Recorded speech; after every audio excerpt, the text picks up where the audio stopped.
In this video, we are going to talk about clipping in your digital audio workstation.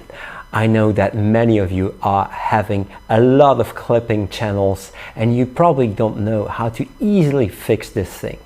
And here I would like to show you a concrete example of a quick fix that only takes a few seconds, just opening a plugin to actually reduce the dynamic range in a very transparent way. If you're interested, this one is for you.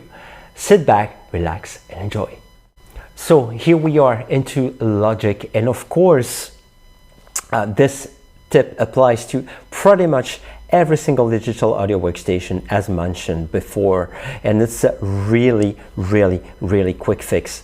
Fortunately, my channels here, the things that I've actually chose in Logic are not clipping, but this tip will do the trick anyway because they reduce the dynamic range in a very transparent way, and this is what I would like to show you guys today.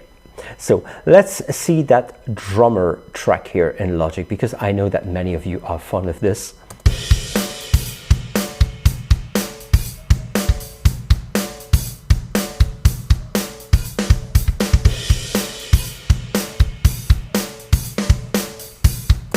So what interests me in first instance is this. You see that the signal peaks at minus 4.3 dB here in Logic. Of course, you could apply a few plugins and everything, and this is when things start clipping, when you apply a few plugins, you know, external third-party ones and everything. Let's assume that I would like to reduce the dynamic range just a little bit. Well, in my case, I'm just going to use the Bitcrusher plugin here in Logic. As you can see, it's a very standard plugin. It's been in Logic for probably 20 years now. Let's have a look at the settings. You see that the drive is at 0 dB because I want it transparent. The mode is, of course, set to clip because this is what we're going to do.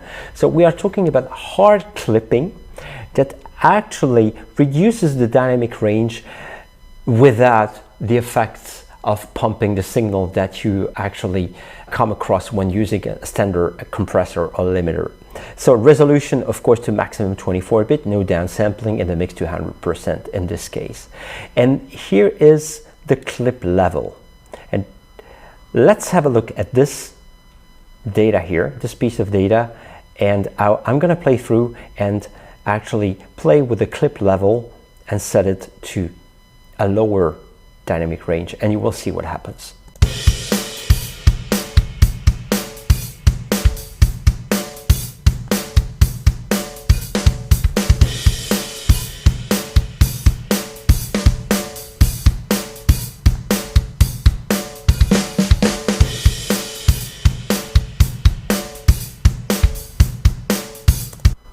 So as you can see, the clip level parameter here in Bitcrusher reduces the dynamic range, but as we are actually soft or hard clipping, I believe it's hard clipping in this case, the signal, well, we put a maximum peak at minus 6.8 dB, just like here.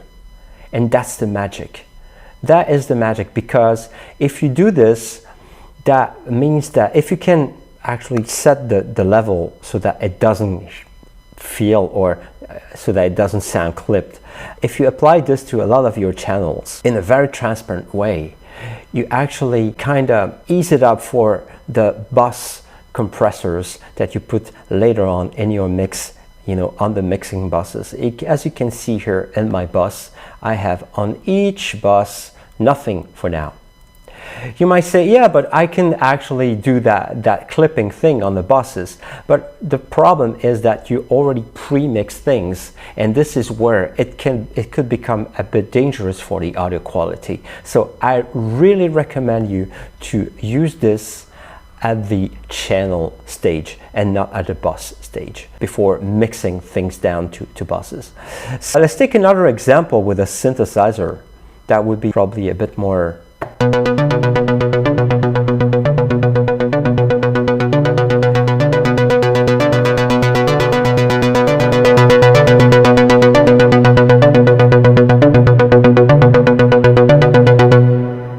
You see in this example, the signal, well, I raised the volume a bit just for the purpose of this example. Of course, it's getting close to clipping the channel. And now let's apply this Bitcrusher once again with the same settings that I actually saved as default in Logic. As you can see here, you can save these settings as default. This is what I did. And let's do the same. And in real time, let's reduce the dynamic range without making the signal sound like really distorted or clipping.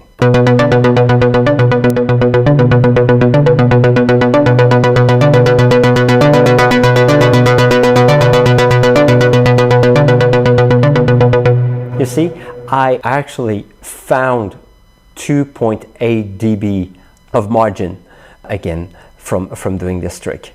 That's as simple as that, guys, and I'm sure you can do the same in all kinds of digital audio workstations.